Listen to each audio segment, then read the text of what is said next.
Greetings and welcome to GILFORD'S lectures. So today we are going to be solving the question 26 of the physics section of the NAHPI entrance examination question for the academic year 2021-2022.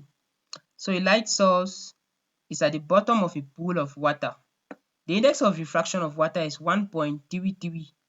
At what minimum angle of incidence will a ray be totally reflected at the surface? Okay, remember the very first thing you want to do when solving a physics problem is first of all read the problem. When you read the problem, you bring out the important information before getting an appropriate formula. So you are working with a light source. So that's optics. It's at the bottom of a pool of water. So that light source is at the bottom of a pool of water.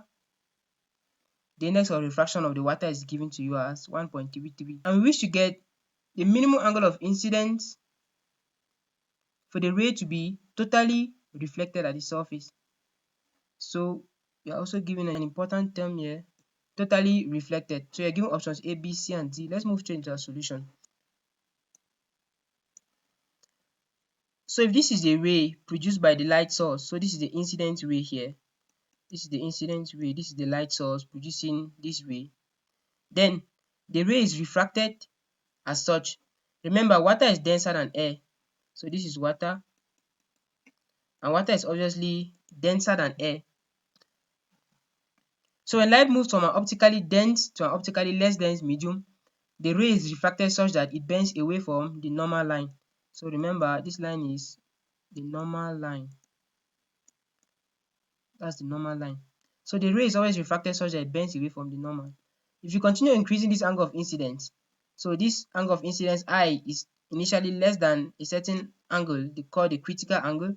And if you continue increasing this angle of incidence such that it becomes equal to the critical angle, then the ray becomes refracted along the air-water boundary.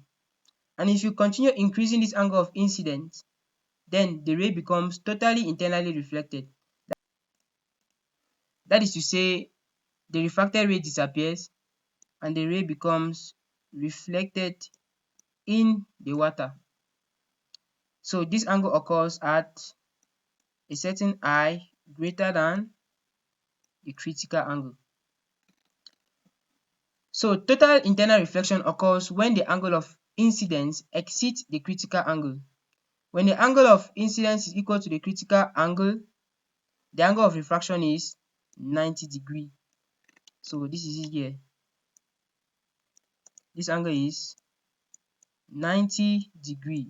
When the angle of incidence is equal to the critical angle, the angle of refraction is 90 degrees.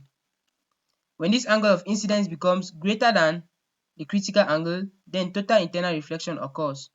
Effectively, you want to first of all get the angle of incidence and get an angle slightly greater than the angle of incidence for the condition of total internal reflection to be valid.